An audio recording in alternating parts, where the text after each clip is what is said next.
Hello दोस्तों and welcome back to जागरण जोश। देश भर में कॉम्पिटिटिव एग्जाम्स में होने वाली गड़बड़ियों और पेपर लीक की घटनाओं से उठे विवाद के बीच प्रधानमंत्री नरेंद्र मोदी ने एक बहुत बड़ा और ऐतिहासिक फैसला लिया है। हाल ही में हुए नीट यूजी से जुड़े विवादों और छात्र प्रदर्शन के बीच पीएम मोदी ने देश के एग्जामिनेशन सिस्टम को पूरी तरीके से पारदर्शी, भरोसेमंद और टेक्नोलॉजी ड्रिवन बनाने के लिए एक हाई पावर्ड टास्क फोर्स का गठन किया है। और सबसे खास बात यह है कि इस हाई प्रोफाइल टास्क फोर्स की कमान सौंपी गई है इन्फोसिस के को फाउंडर और आधार के जनक नंदन नीलेकनी को। अब आपके मन में सवाल आ रहा होगा कि आखिर नंदन नीलेकनी ही क्यों? 1995 में बेंगलोर में जन्मे नंदन नीलेकनी ने आईआईटी बॉम्बे से इलेक्ट्रिकल इंजीनियरिंग की पढ़ाई की है। उन्होंने 1981 में एनआर नारायण मूर्ति के साथ मिलकर इन्फोसिस की शुरुआत की और 2002 से 2007 तक कंपनी के सीईओ रहे। लेकिन देश में उनकी पहचान एक ऐसे विजनरी टेक लीडर के रूप में है जिन्होंने 2009 में यूआईडीएआई के पहले चेयरमैन के रूप में भारत को दुनिया का सबसे बड़ा बायोमेट्रिक सिस्टम आधार दिया।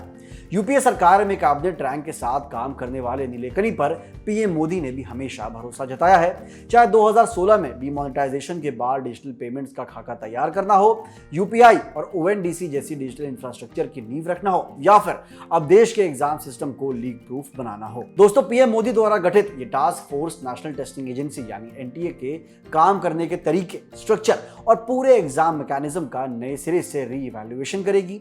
इस हाई पावर्ड पैनल में नंदन नीलेकनी के साथ देश के कई बड़े और दिग्गज एक्सपर्ट्स को जोड़ा गया है, जैसे इसरो के पूर्व chairman S Somnath, intelligence bureau यानी आईबी के पूर्व डायरेक्टर तपन डेका, आईआईटी मद्रास के डायरेक्टर वी कामाकोटी, पूर्व एजुकेशन सेक्रेटरी अनीता करवल और logistics experts Amritlal Meena.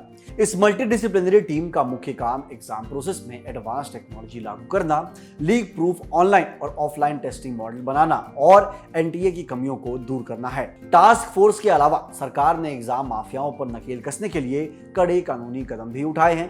PM Modi ने अपने संदेश में स्पष्ट कहा कि छात्रों के भविष्य से खिलवाड़ करने वाले आरोपियों को जेल भेजा जा चुका है और मामले की सुनवाई के लिए फास्ट ट्रैक कोर्ट्स गठित की गई हैं। इसके साथ ही सरकार संसद में पब्लिक एग्जामिनेशन बिल 2026 में संशोधन यानी पब्लिक एग्जामिनेशन अमेंडमेंट बिल 2026 पेश करने जा रही है।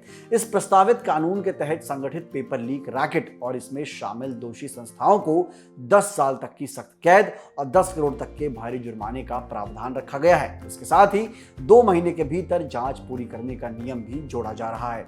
नंदन नीलेकनी जैसे ऑल सीजन टेक्नोक्रेट के हाथ में कमान सौंपकर सरकार ने यह साफ संदेश दिया है कि आने वाले समय में देश की प्रतियोगी परीक्षाएं पूरी तरीके से डिजिटल, हाईटेक और फुल्ली सेफ होंगी। अब देखना यह होगा कि यह हाई पावर टास्क फोर्स अपने रिपोर्ट में क्या क्या क्रांतिकारी सिफारिशें पेश करती है।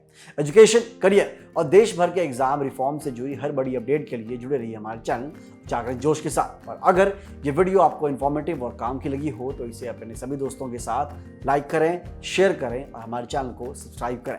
मिलते हैं अगली वीडियो में। जय हिंद।